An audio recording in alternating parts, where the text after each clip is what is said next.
Bonjour à tous, je vous accueille chaleureusement dans ce podcast dédié au développement personnel. Ici, je vous invite à plonger dans une réflexion profonde sur votre vie, à explorer vos questionnements et à surmonter vos blocages émotionnels. À la fin de chaque épisode, je vous offrirai des clés concrètes pour vous accompagner dans chaque situation abordée. Permettez-moi de me présenter, je suis Lise, naturopathe, et depuis toujours, ma passion s'est portée vers la santé au naturel et le développement personnel. Si le podcast vous a plu, vous pouvez partager ces moments à vos proches pour les aider dans leur quête personnelle. Et pour rester connecté et ne pas manquer un seul épisode, je vous invite à vous abonner. Vous pouvez aussi soutenir les podcasts que vous aimez car nous n'existons pas sans vous.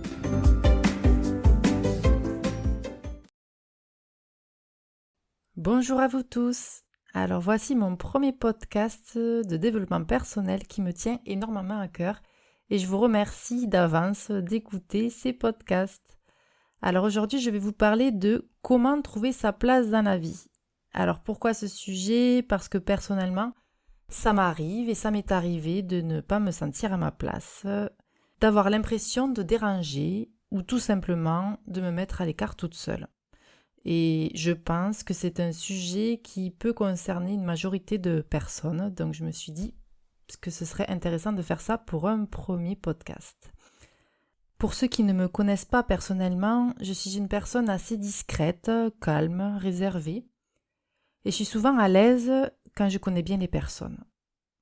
Effectivement, quand j'arrive dans un nouveau groupe, c'est assez compliqué pour moi de m'intégrer, enfin je mets un peu de temps en fait. Ça peut se faire plus ou moins rapidement selon les circonstances, selon le lieu et d'ailleurs mon humeur du jour. C'est en quelque sorte une sorte de carapace en fait qu'on se met sur nous quand on se met à l'écart comme ça, quand on n'arrive pas à trouver sa place. C'est une protection. Après, ce n'est pas forcément dérangeant d'avoir une carapace si elle est utilisée juste au début et un petit temps, le temps de s'adapter à la situation et aux personnes. Ce n'est pas dramatique, faut quand même rester nous-mêmes et on a tous nos qualités et nos défauts et bon, c'est pas forcément un défaut aussi de prendre le temps, il faut s'écouter. Il faut pas que ce soit quelque chose qui reste dans le temps sur 2 heures, sur plus d'une demi-heure, c'est pas forcément agréable. Après, avec l'âge, avec l'expérience, la maturité, ces situations sont quand même mieux gérées, normalement. Donc c'est chouette, je me dis, si j'avais pu être comme ça à l'âge de mes 20 ans, ça aurait été super. Mais bon, après, ça permet aussi d'évoluer, de se mettre dans des situations pas forcément évidentes, mais faut affronter les choses, en fait, je crois que c'est comme pour tout. Il peut y avoir aussi des circonstances qui vous mettent mal à l'aise, qui vous mettent à l'écart selon votre monde et ceux des autres. Par exemple, si, je vous dirai juste une histoire me concernant. Par rapport à ma situation professionnelle, donc je suis naturopathe à la base. Et en fait, quand je rencontre des personnes, parce que je suis souvent en lien avec des personnes qui travaillent dans le médical, paramédical, j'ai eu des moments où je ne me sentais pas à ma place, où j'étais pas à l'aise parce que je ne me sentais pas légitime. Fallait toujours que je me justifie de mon métier et j'étais pas forcément à l'aise de ma situation professionnelle parce que dans le monde médical et paramédical, souvent, les naturopathes ne sont pas forcément reconnus. Mais en fait, c'est quelque chose que je me mets dans la tête car au final, j'ai été très bien acceptée dans ce groupe de personnes et qui justement parfois me demandent des conseils. Donc je trouvais ça très intéressant d'analyser ça. Des fois, on se met des barrières et ce n'est pas à juste titre. C'est nous qui nous bloquons nous-mêmes, en fait. Se sentir inférieur, c'est quand même quelque chose qui est très particulier, qui est vraiment pas agréable. C'est nous, en fait, qui nous créons nos blocages. Après, on ne peut pas forcément plaire à tout le monde non plus. Il y a des personnes qui vont pas forcément apprécier ce que vous faites ou ce que vous représentez. Ça, c'est pas grave. Après, on peut pas, comme je vous dis, on peut pas plaire à tout le monde. Et ces personnes, de toute façon, vous allez vite voir, il n'y a pas forcément d'affinité, donc vous n'allez pas rester avec elles. Effectivement, dans les situations comme ça, quand vous ne vous sentez pas à votre place, que vous êtes mal à l'aise, parfois ça peut être aussi dû aux personnes qui ne vous correspondent pas et qui n'ont pas les mêmes visions, la même énergie. Donc dans ces cas-là, il ne faut pas se forcer. Vous partez et vous changez de groupe de discussion et ce sera mieux pour tout le monde effectivement. Parce que des fois on se force et on n'est pas bien, donc en fait ça sert à rien de faire ça. Donc écoutez-vous aussi, c'est important. Alors pourquoi nous n'arrivons pas à trouver notre place? Pourquoi nous réagissons comme ça? Pourquoi nous nous dévalorisons constamment? Ça concerne toutes les classes sociales, je pense, même c'est sûr. Ce sentiment de ne pas se sentir à la hauteur. Et oui, ça concerne vraiment tout le monde. En fait, c'est tout simplement le manque de confiance en soi, une estime de soi qui est faible et qui peut se caractériser par des comportements de retrait, d'isolement, associés à la peur du jugement des autres. Et c'est vrai que lors de mes séances en tant que thérapeute, je me rends bien compte que les gens n'ont vraiment pas confiance en eux, et même ceux qui paraissent le contraire. Savez-vous que selon une étude menée par plusieurs universités dans le monde, plus de 80% de la population ont un manque de confiance en eux, une estime de soi envers elles faible. Mais alors pourquoi on se met cette pression? On souhaite quand même tous être heureux, non? Pourquoi on s'afflige ça? C'est peut-être lié à l'enfance ou notre éducation. Bon, même s'il n'y a pas que ça, je vous l'accorde. Alors par exemple, pour nos parents, il faut être parfait, ne pas faire de vagues, bien réussir sa vie, trouver le bon conjoint, etc., etc. Dès le plus jeune âge, en fait, on a été mis dans des cases, essayer de ne pas déborder, parce que sinon ça n'allait pas. Bon, effectivement, il y a besoin d'une éducation, bien évidemment. Mais après, le fait d'être parfait, ne pas faire de vagues, voilà, faut trouver le juste milieu, je pense. Après, je sais que dans la majorité des cas, ça vient d'un bon sentiment, car c'est vrai qu'en tant que parents, on souhaite le meilleur pour nos enfants, qu'ils réussissent, qu'ils soient heureux, et heureusement. On peut aussi essayer de changer la façon de dire les choses. C'est vrai que si c'est trop directif, trop carré, ça peut être mal aussi interprété, donc faire attention à vos paroles. Mais aussi, par exemple, quelqu'un qui réussit quelque chose, un examen, un permis de conduire, un entretien d'embauche, ou aussi pour les enfants, dès qu'ils réussissent quelque chose, leur dire que nous sommes fiers d'eux, que c'est super ce qu'ils ont fait, mais pas que. En fait, ce qui est important aussi pour la confiance en soi, pour les aider, c'est dire est-ce que tu es fier de toi? C'est super ce que tu as fait, t'as bien géré. Et concernant les enfants, si par exemple on lui demande est-ce que tu es fier de toi, de ce que tu as fait, ce que tu as produit, et s'il dit oui, en fait c'est gagné. Il part déjà sur de bonnes bases. Alors pour ceux qui suivent pas mal de podcasts ou de choses sur le dev perso, on entend beaucoup dire qu'il faut effectivement se valoriser soi-même, notamment pour les enfants, dire qu'ils sont fiers d'eux, mais pas que. Moi je pense vraiment que les deux sont importants. Les enfants ont vraiment besoin que les parents les valorisent aussi. Ils sont fiers de montrer ce qu'ils ont fait ou ce qu'ils ont réussi et ils attendent effectivement un petit retour de leurs parents et c'est normal. Même vous, même nous, en tant qu'adultes, on peut être fiers de nous, de ce qu'on accomplit. Mais c'est vrai que si on nous dit « Ah ben ouais, c'est super, voilà, je suis fière de toi, t'as bien géré », mais ça fait quand même du bien, ça fait du bien hein, d'entendre ça. Donc voilà, faut pas rester sur des choses très carrées, trop carrées et rester que dans un sens et être fier que de soi et rester dans cette optique. Les deux sont vraiment importants, je pense.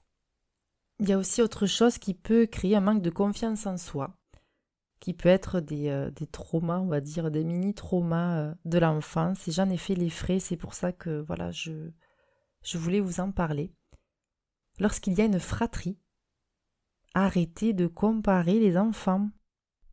Arrêtons de dire par exemple « ta sœur est beaucoup plus calme que toi », arrête de bouger, fais comme ta sœur, ou alors ton frère est meilleur que toi à l'école, hein, tu devrais prendre exemple.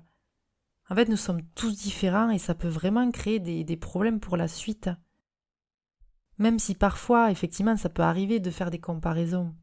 Parce que voilà, on n'est pas à l'abri, on n'est pas parfait, il y a des choses qui peuvent échapper. Mais évitons de les comparer. Car là, effectivement, dans ces moments-là, les enfants se sentent vraiment inférieurs. Et là, pour la confiance en soi, c'est catastrophique en fait. Et ça peut vraiment faire des dégâts pour la suite. Et d'ailleurs, heureusement que nous sommes tous différents, avec chacun nos qualités et nos défauts. La façon de s'exprimer, de dire les choses est très importante dans nos relations. Pour celui qui reçoit les mots que nous exprimons, donc vraiment faire attention à vos mots, c'est important. Et la façon de s'exprimer aussi, l'intonation. Un autre aspect aussi important pour trouver sa place dans la vie, dans votre vie, c'est de se connaître soi-même. Est-ce que vous avez déjà pris le temps de réfléchir à vos valeurs? Est-ce que vous connaissez vos valeurs? Vos passions? Vos talents? Est-ce que vous avez des talents? On a tous des talents. Vos objectifs, vos envies. Et c'est vrai qu'en se connectant à votre véritable essence, vous allez pouvoir mieux comprendre ce qui vous motive et ce qui vous apporte de la joie. Et c'est vrai, le fait d'explorer peut-être différentes activités ou différents domaines, ça peut être utile. En essayant de nouvelles expériences, en se lançant dans des projets passionnants ou en suivant des cours dans des domaines qui vous intéressent. Ça vous donnera la possibilité de découvrir ce qui résonne vraiment en vous, ce qui vibre en vous. Et même le fait que rien que d'en parler, eh bien ça va vous transporter, vous animer. Donc si c'est le cas, foncez, n'hésitez pas. Et c'est vrai qu'il est important de se rappeler que trouver sa place dans la vie, c'est pas évident, mais c'est un voyage continu. Il n'y a pas de réponse unique pour tout le monde. Chacun a sa place, sa trajectoire et ses propres définitions de la réussite et du bonheur. C'est pour ça que la réussite et le bonheur d'un parent n'est pas forcément la même définition que pour l'enfant. Je vais peut-être me répéter, mais je trouve que par rapport à la comparaison avec les autres, ça peut vraiment être nuisible. Chacun a son propre chemin, chaque individu est unique, et on a vraiment tous nos propres talents et la contribution à apporter dans ce monde. Si nous étions quand même tous uniques, le monde serait quand même un peu bizarre. Imaginez les personnes avec les mêmes qualités, les mêmes capacités. Par exemple, un monde où il n'y aurait que des médecins. Ça ne servirait pas à grand-chose au final, si à être en bonne santé. Mais après, comment on pourrait faire pour avancer dans les autres domaines? C'est important d'avoir de la diversité. Il y a de la place pour tout le monde, avec différents métiers, différents statuts. Donc faites-vous confiance et faites ce qui vous anime. On a tous des talents cachés pour ceux qui ne l'ont pas trouvé. Ce qui est important également, c'est de s'entourer de bonnes personnes, des personnes positives, bienveillantes. Ça va grandement influencer sur votre sentiment de trouver votre place dans la vie. Ces personnes peuvent vous aider, vous aiguiller, et ce sont des relations saines qui apportent beaucoup d'amour, de complicité et autres de choses positives. Ce sont des relations saines et soutenantes qui nous encouragent à être authentiques, à être nous-mêmes. Si parfois il vous arrive de ne pas être vous-même avec certaines personnes, c'est que ces personnes ne vous correspondent pas tout simplement. Donc faites le tri. Et pour trouver votre place, il est important de cultiver un réseau de soutien qui est composé de personnes qui croient en vous, en vos valeurs et vous encouragent à poursuivre vos rêves. Comment pourrait-on travailler pour se sentir un peu plus à sa place et ne plus ou plus trop, dans un premier temps, se dévaloriser?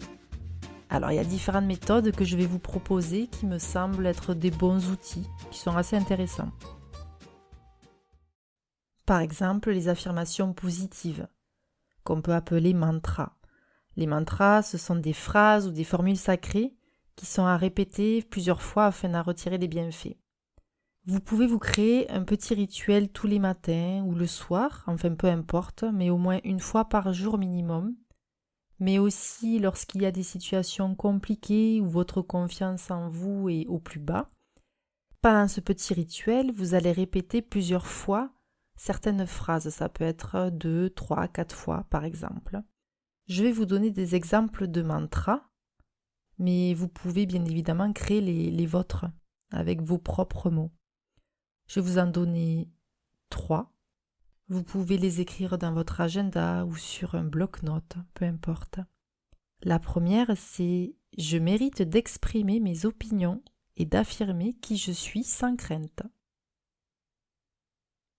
La deuxième, c'est « Je suis capable de surmonter tous les obstacles qui se présentent à moi ». Et la troisième, « Je suis digne de confiance et je crois en mes capacités ». Mais comme je vous disais, vous pouvez effectivement écrire vos propres affirmations positives. Ces affirmations positives sont accessibles aux petits comme aux grands. J'ai eu un rendez-vous récemment concernant un enfant de 8 ans qui se disait être nul, incapable de réussir à l'école, et lorsqu'il est en échec, c'est catastrophique, il se sent vraiment nul. Et le fait de faire ce travail avec eux, avec les enfants, c'est très intéressant. Effectivement, le fait de verbaliser à voix haute des phrases positives qui le concernent, c'est un exercice qui est très favorable, très positif pour la personne. Donc, n'hésitez pas avec les enfants. Ce qui est important lors de cet exercice, c'est de croire en vos paroles. Donc, quand vous répétez ces phrases, croyez en ce que vous dites. C'est important pour que ça fonctionne bien.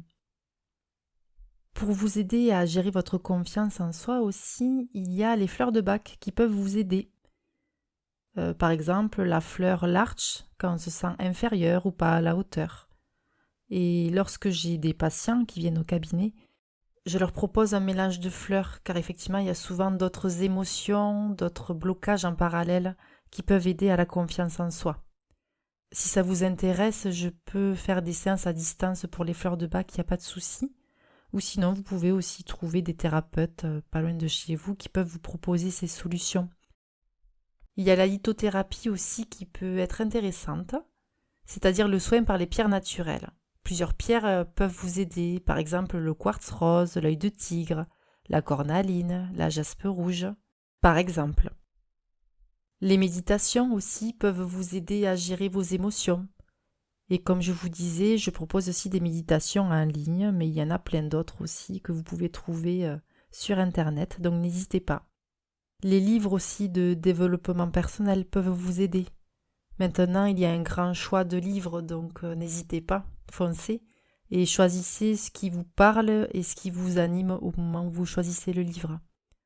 Par contre, c'est vrai que si cela est trop compliqué pour vous, la gestion de vos émotions, le manque de confiance en vous, vous pouvez aussi vous faire aider par un professionnel. N'hésitez pas, en fait, il n'y a pas de honte à ça. Alors, pour finir ce podcast, un petit résumé en fait pour vous, afin de trouver votre place dans cette vie. C'est un processus qui est personnel et continu. Ça vous demande de la confiance en vous, de la découverte personnelle, de l'exploration et de l'entourage positif. Vous avez vous-même, chacun, la capacité à trouver votre place, votre voie et de vous épanouir dans ce qui vous correspond vraiment. Souvenez-vous toujours que vous êtes unique et précieux et que vous méritez de trouver votre place dans ce beau monde. Je vous embrasse et je vous dis à très bientôt.